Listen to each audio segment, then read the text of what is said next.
नमस्कार दोस्तों, एक नई लर्निंग के साथ हाजिर हूँ और आज की स्टॉक स्पेसिफिक लर्निंग में हम लोग एक ऐसी कंपनी को लेकर के चर्चा करने की कोशिश करेंगे जहां पे निवेशकों का इंटरेस्ट काफी ज्यादा जाहिर करता है, पर उससे एक नजर पहले, एक कदम पहले आपके सामने कुछ डेटाबेस शामिल करता हूँ कंपनी को।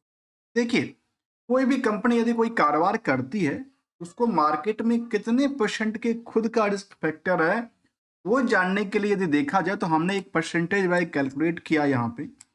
इसको कहते हैं कि कंपनी ने जो कमाई किया है और कमाई करके सेविंग किया है, जो कहती है कि ऑलमोस्ट 2% की सेविंग करती है, उसके पीछे मार्केट में जो उनका खुद का आउटस्टैंडिंग पड़ा हुआ है, वो पता है कितना है? वो 1200% के आसपास की बात है। एग्जाम्पल के तौर पे यदि कंपनी ये बात कहती है कि हमने 100 रुपये का प्रॉफिट बुकिंग किया है, तो मार्केट में आज इनके 1200 रुपये की क्या है, आउटस्टैंडिंग पड़ी हुई है। चलिए, अब अक्सर सवाल आता है कि अच्छा, ये तो ऑब्वियसली सी बात है कि सेल्स जितना होता है उतना उसका प्रॉफिटेबिलिटी नहीं होती है, लेकिन उसमें परसेंटेज वाइज जानने की जरूरत पड़ती है। आखिर इसमें इसका क्या परसेंटेज रोल कहता है, उसके बेसिस की रोल कहता है, तो इसको भी आगे चल करके हम एक और जो कि फॉर्मूला है उसको डेवलप करेंगे और लेके आएंगे आखिर इसके बेसिस पे इसका परसेंटेज क्या आंकड़ा देती है। कंपनी का नाम है गंगा और नाम बड़ा यूनिक है।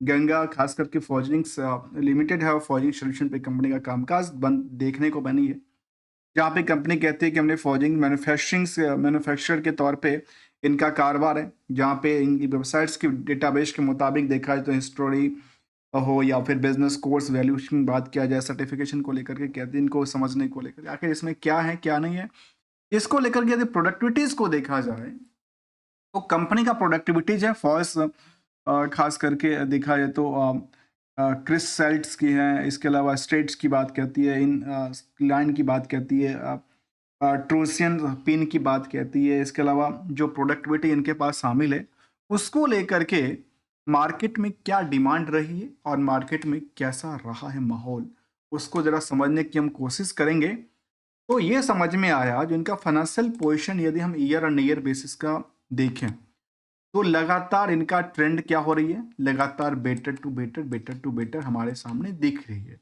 जिसमें हम यदि परसेंटेज वाइज भी देखें तो कुछ परसेंटेज सेल्स के आधार बेटर कर रही है, लेकिन ओवरऑल जो इनकम सोर्स था उसमें डिक्लाइन का आंकड़ा दर्ज करती है। क्वार्टरली डेटाबेस जो था उसके मुताबिक अप ट्रेंड का जो अप ट्रेंड था, बीच में देखा गया कि डाउन ट्रेंड भी दर्ज करती है, लेकिन ओवरऑल देखा गया कि इसके मुताबिक यदि आप देखते हैं तो वाई ओ वाई के मुताबिक जो क्वार्टरली डेटाबेस था उसमें करीब करीब 25% तक की टोटल इनकम सोर्स में वृद्धि दर्ज कर लेती है, कंपेरिजन टू द सितंबर 23 के मुकाबले। जिस कंपनी का बुक वैल्यू को बारे में देखा है तो करीब कहती है 238, इंट्रेंसिक वैल्यू उससे भी कम है, 1 रुपया 56 पैसा। मार्केट में यदि इनकी फिलहाल प्राइस टू बुक वैल्यू देखा है तो करीब 300% की जंप कर चुकी है। हायर टू हाई इसका स्टॉक प्राइस 17 रुपये तक गया था और आज इसकी प्राइस 7 रुपये के आसपास चल रही है। अब अवलोकन करके देखिए कि वहां से 200% की क्या हो चुकी है, डिक्लाइनिंग कर चुकी है आज के समय में, और लगातार इसकी स्टॉक में क्या हो रही है, डाउन ट्रेंड दर्ज कर जा।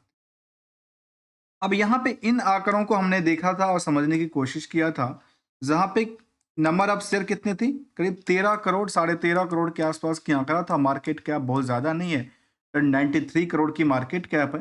पर इंडस्ट्रियल की पीई के बेसिस पे यदि देखें तो एक सिंपल से दिखती है कि भाई जितना मार्केट में दूसरे दुकानों पे भीड़ है, उसके मुकाबले यहाँ जो भीड़ है अर्निंग के पर शेयर के बेसिस पे, जहाँ पे बाकी दुकानों में यदि 30 और 29 लोगों का भीड़ कहता है इनकी स्टॉक को क्या करके नहीं खरीदने बेचने रखने को लेकर के, तो वहां पे इनकी स्टॉक में 120 टाइम्स के मुताबिक भीड़ का इकट्ठा होना देखा गया। आर ओ सी की आंकड़ा भी करीब 1% से 6% की 4% के आसपास आंकड़ा दर्ज करती है। 13.5 करोड़ की होल्डिंग में 40% के आसपास ही प्रमोटर के हैंड में बची है। और जहाँ तक डेट टू इक्विटी का सवाल है, करंट रेशियो की नंबर है और हमने इनको पहले से पहले पॉइंट से ही रखा था। कंपनी 1988 में बनी थी, Ganga forgings limited, in the business of the production and the job work of the forgings items को लेकर के कंपनी का कामकाज रहा है। लास्ट 12 महीने की डेटाबेस के मुताबिक, फाइनेंशियल के मुताबिक देखा जाए तो ये दर्ज करती है कि कंपनी के पास अभी जो सेल्स का आंकड़ा था वो अभी तक के सबसे ज्यादा टॉप पे चल रही। कब से? 2011 से लेकर के 2024 तक के दौरान की बात करें तो। ऑपरेटिंग की बात करें तो नियर अबाउट ऑपरेटिंग में 2000 जो 11 था, उसके बाद यदि हम कुछ 2021 का मान लें या 23 का मान लें, उसके मुकाबले कुछ पोजीशन में अप, कुछ पोजीशन में डाउन साइड दर्ज करती दिखी है। ओवरऑल लास्ट 12 महीने में करीब करीब 78 लाख का कंपनी ने प्रॉफिट बुकिंग किया है। इंटरेस्ट की बर्डन को लेकर कहते हैं करीब 1 करोड़ से ज़्यादा इंटरेस्ट की बर्डन है। अदर सोर्स ऑफ इनकम जो है वो उतना ज़्यादा इनके पास नहीं है जो कि उनको एडजस्टमेंट कर पाए। इसके अलावा यदि हम कंपनी को सीजीआर की बेसिस पे भी चेक करें तो ये कहती है जो जो चाहे सेल्स कंपाउंडेड की बात करें बेटर करती नजर आई थी, सस्टेनेटिव प्रॉफिटेबिलिटी में डाउन साइड दर्ज कर जाती है।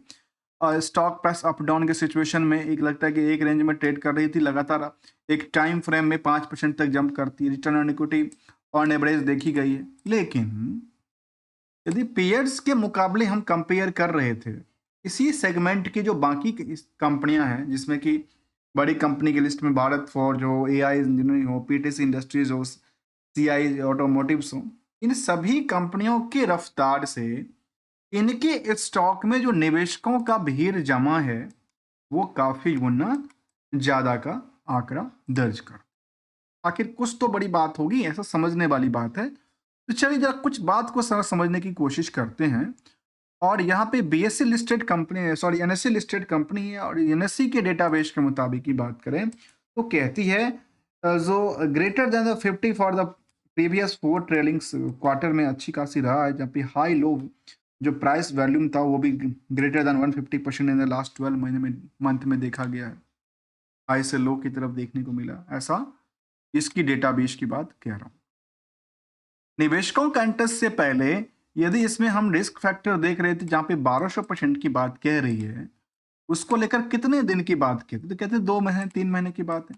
ये बहुत अच्छी बात है, 3 महीने तक कोई पैसा मिलता है तो अच्छी बात है। लेकिन पिछले पीरियड से इंप्रूवमेंट करने के बजाय वो क्या होती है, इंक्रीज कर जाती है। दूसरे पहलू कहता है जो बैलेंस शीट में कंपनी का कर्ज का सिचुएशंस को लेकर के करीब 9-10 करोड़ के आसपास कर्ज की बात कहती है, और इस फंड का यूटिलाइजेशन कहाँ पे कंपनी ने किया है वो देखने के लिए हमने जैसे देखा तो समझ में आया कि 16 करोड़ के पास इनके पास फिक्स एसेट्स की बातें हैं निकल के आती है। इन्वेस्टमेंट का कोई पार्ट नहीं, अदर एसेट्स के अंदर काफ़ी ज़्यादा वैल्यूएशन दर्ज करती है। और यहाँ पे दर्ज ये दिखती है कि कंपनी में इन्वेंट्रीज हों या फिर आउटस्टैंडिंग पार्ट्स हों, मार्केट में अच्छी खासी नज़र दिख रही है नंबर के साथ। यहाँ यह मान लेते हैं 10 करोड़ के आसपास की बातें कहती हैं। तो 10 करोड़ के मुकाबले आप यदि H1 की डेटाबेस के मुकाबले कंपेयर करते हैं, H1 की डेटाबेस में कितना हो जाता है, करीब 19-20 करोड़। 20 करोड़ में हो जाता है 10 करोड़, अर्थात इसके मुताबिक ये 50% का मार्केट में क्या है, इनका खुद का फंड अभी नहीं आया है जो मार्केट में रिस्क फैक्टर दर्ज करता है। रिस्क फैक्टर के साथ साथ यदि निवेशकों का इंटरेस्ट जाना जाए, इस कंपनी में निवेशकों की इंटरेस्ट डेली बढ़ती जा रही है और साथ में ऑपरेटर भी लगातार बढ़ते जाते हैं। मैं रिसेंटली ऑपरेटर की बात करूं तो दिसंबर के महीने में कुछ बाय और सेल का आंकड़ा दर्ज करती दिखी, जिसमें थोड़ा सा सेल का पार्ट था और काफ़ी ज़्यादा बाय का पार्ट था। इससे पहले भी लगातार एक ऑपरेटर हैं जो लगातार इसमें अपनी पोजीशन लेते हैं और हटाते हैं। और से पहले उन्होंने इतना बेचा खरीदा था और फिर बेचा था, तो कई बार इस सब चीज़ों को हमने कवर कर लेते हैं इसके अंदर। आखिर जो प्रमोटर होल्डिंग है उसकी पोजीशन दिन ब दिन घटती क्यों जाती है? जहाँ करीब 50% के आसपास था, 53% था, उससे पहले अच्छी खासी थी, तो धीरे धीरे इनका पोजीशन ही घटता जा रहा है। तो आखिर प्रमोटर अपनी पोजीशन से थोड़ा बहुत हिलता दिखा है। एफआईडीए की कोई भूमिका नहीं है। आम निवेशकों की यदि बात किया जाए उसमें दर्ज करती करीब एक पार्टी जिनके पास 3% की होल्डिंग है, रेस्ट किसी के पास यदि देखा है तो कोई होल्डिंग नहीं देखती है। केवल 40 कह सकते हैं 40 से 50,000 निवेशकों का इंटरेस्ट जुड़ा हुआ है, जिसका मार्केट कैप 93 करोड़ का है। ऑलमोस्ट मान लिया यदि 50,000 निवेशकों का पैसा जुड़ा हुआ है, 50,000 निवेशक मिलकर के एक 93 करोड़ की कंपनी को सपोर्ट देती दिखी है। अब आते हैं तरह और समझने के लिए, कई बार मार्केट हम लोग देखते हैं कि चल जाती है, कई बार गिरती है, कई। अब यहाँ पे देखा जाए ओवरऑल यदि लाइफ टाइम की प्राइस को देखें तो इनकी हायर टू हायर प्राइस करीब 21 रुपये से ज़्यादा जाती थी। उसके बाद मार्केट ने सेम रेंज में काफ़ी दिनों तक देखने को मिला, ट्रेडिंग देखने को मिला। बीच में दोबारा एक बार रैली आई थी। अब रैली क्रिएट किया गया था, तो ये कह सकते हैं कुछ लोगों ने तो अच्छे खासे पैसे बनाए और काफ़ी सारे लोगों के पैसे शायद वैल्यूएशंस में गिरावट दर्ज कर लिया हो।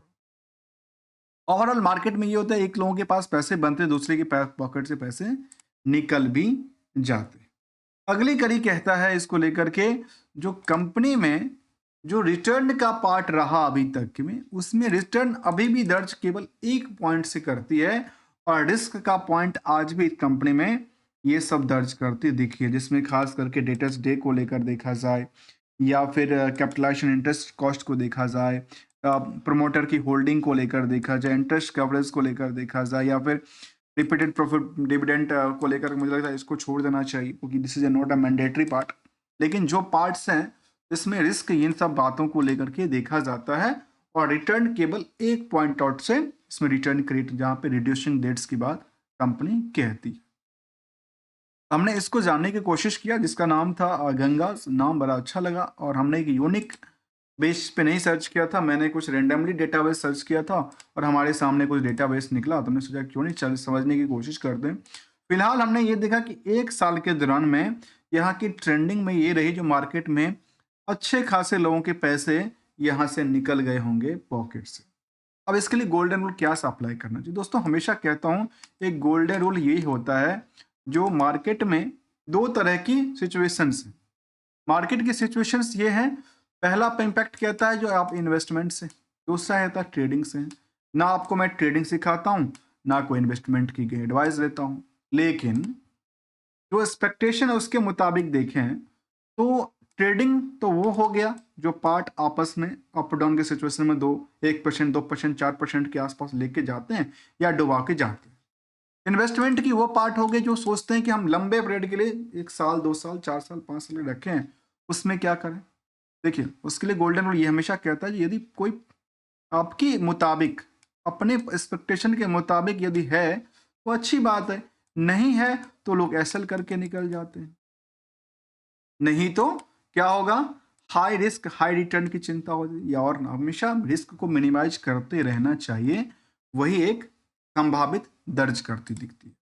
मिलेंगे कुछ नई स्टडी के साथ विदाउट किसी ट्रेडिंग एडवाइजरी और नर्ड्स को लेकर के।